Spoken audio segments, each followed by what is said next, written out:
আচ্ছা মুহতারাম, ঠিক রুহ কবজের সময় যাতে করে মুখে কালেমা চলে আসে এরকম কোনো আমল আছে কিনা? মাঝে মাঝে এমন কিছু প্রশ্ন আমাদের কাছে এই যে আপনারা হোয়াটসঅ্যাপে পাঠান অনলাইনে, আসলে প্রশ্নগুলো আমাদেরকে ভাবায়। কালেমা নসিব এটা কি একটা আমল বা দুইটা আমলের বিষয়? কালেমা নসিব কাদের হয়? মুখে রুহ কবজের আগে। হ্যাঁ, একটা কথা আছে, রাসূল আকরাম সাল্লাল্লাহু আলাইহি ওয়াসাল্লাম নিজে বলেছেন যে যার শেষ বাক্য হবে লা ইলাহা ইল্লাল্লাহ সে ব্যক্তি জান্নাতে যাবে। তো আল্লাহর হাবিব সাল্লাল্লাহু আলাইহি ওয়াসাল্লাম এই কথা বলেছেন, এটা সত্য, নবীজির হাদিস সত্য। কিন্তু কারা কালেমা নসিব কাদের হবে এবং কোন আমলের কারণে, এটা কোনো এক বা দুইটা আমল না। তবে কিছু আমল যেগুলো কন্টিনিউয়াস আপনি করবেন ইনশাআল্লাহ তাআলা, এবং আল্লাহ তাআলা আপনার এই জবানে কালেমা দিবেন ইনশাআল্লাহ। কি আছে হাদিসের মধ্যে? আচ্ছা, মিন আযমিন নাআমি আইয়ুফাকাল আবদু লিকাউলি লা ইলাহা ইল্লাল্লাহ ইনদাল মাউত। মৃত্যুর সময় লা ইলাহা ইল্লাল্লাহ বলার তৌফিক পাওয়া সবচাইতে বড় নিয়ামতগুলোর একটি। এজন্য এই যে যখন আমরা দেখি যে একজন মানুষের রূহটা কবজ হয়ে যাচ্ছে, তখন আপনার উচিত হচ্ছে তার সামনে কালেমার তালকিন দেওয়া, লা ইলাহা ইল্লাল্লাহ বলা, লা ইলাহা ইল্লাল্লাহ বলা, সূরা ইয়াসিন পড়া। এবং মনে রাখবেন, আপনি যখন রাস্তা দিয়ে হেঁটে যাচ্ছেন দেখবেন অনেক সময় পিছলে আপনি পড়ে যেতে লাগেন, অথবা আপনি গাড়ি ড্রাইভ করতেছেন, হুন্ডা চালাচ্ছেন, গাড়ি চালাচ্ছেন, হঠাৎ অ্যাক্সিডেন্ট হওয়ার মুহূর্ত হয়ে গেছে, তখন আপনার মুখে কোন বাক্যটা আসে দেখেন? যেটা আপনি সবচেয়ে বেশি উচ্চারণ করেন সেটা আসে। কেউ বলে ও বাপ গো, ও মা গো, ইন্না লিল্লাহ, লা ইলাহা ইল্লাল্লাহ। আপনি যেটা উচ্চারণ করেন সেটাই কিন্তু আসে। ধরেন পিছলে পড়ে যাচ্ছেন, দেখবেন ওটাই আসে। তো মালাকুল মাউত যখন আপনার কাছে আসবে, যখন রূহ কবজটা হবে, এটা তো একটা বিপদের মুহূর্ত। গোটা জীবনটা আপনি যেমন কাটিয়েছেন, যেভাবে কাটিয়েছেন, ঠিক ওই সময়টায় আপনার মুখে কিন্তু কালেমাটা ওইভাবে আসবে।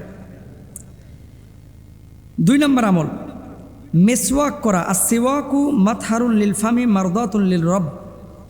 মেসওয়াক মুখকে পবিত্র করে এবং আল্লাহর সন্তুষ্ট অর্জনের মাধ্যম। যারা বেশি বেশি মেসওয়াক করেন মৃত্যুর আগে তাদের কালেমা নসিব হয় ইনশাআল্লাহ। হবে আপনারও।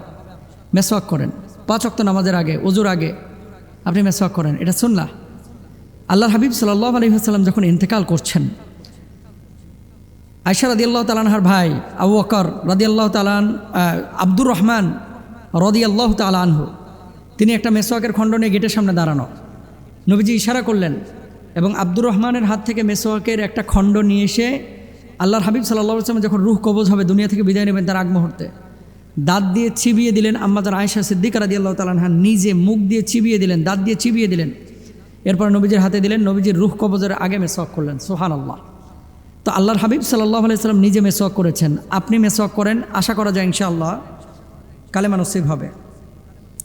3 নম্বর আমল আফদালুয যিকরি লা ইলাহা ইল্লাল্লাহ। যারা সর্বক্ষণ শয়নে স্বপনে যতক্ষণ জীবিত আছে, উঠায় বসায় লা ইলাহা ইল্লাল্লাহ, লা ইলাহা ইল্লাল্লাহ, লা ইলাহা ইল্লাল্লাহ এভাবে জিকির করে, তাদের কালেমা নসিব হওয়ার সম্ভাবনা অনেক বেশি।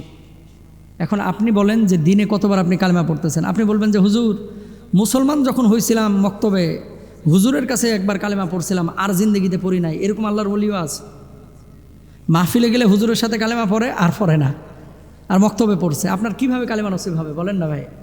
এই জন্য 3 নম্বর আমল এটা। 4 নম্বর ইত্তাকুল্লাহ ওয়াজতানিবুল মাআসি লাআল্লাকুম তুফলিহুন। দুনিয়ার সমস্ত গুনাহ থেকে মুক্ত থাকার চেষ্টা করতে হবে, তাহলে কালেমা আপনার নসিব হবে ইনশাআল্লাহ। 5 নম্বর হাফিদু আলাস সালাওয়াতি ওয়াত্তাবিউ সুন্নাতান নবী সাল্লাল্লাহু আলাইহি ওয়াসাল্লাম। নামাজের হেফাজত করতে হবে এবং নবীজি সাল্লাল্লাহু আলাইহি ওয়াসাল্লামের সুন্নাহ মোতাবেক জীবনযাপন করতে হবে।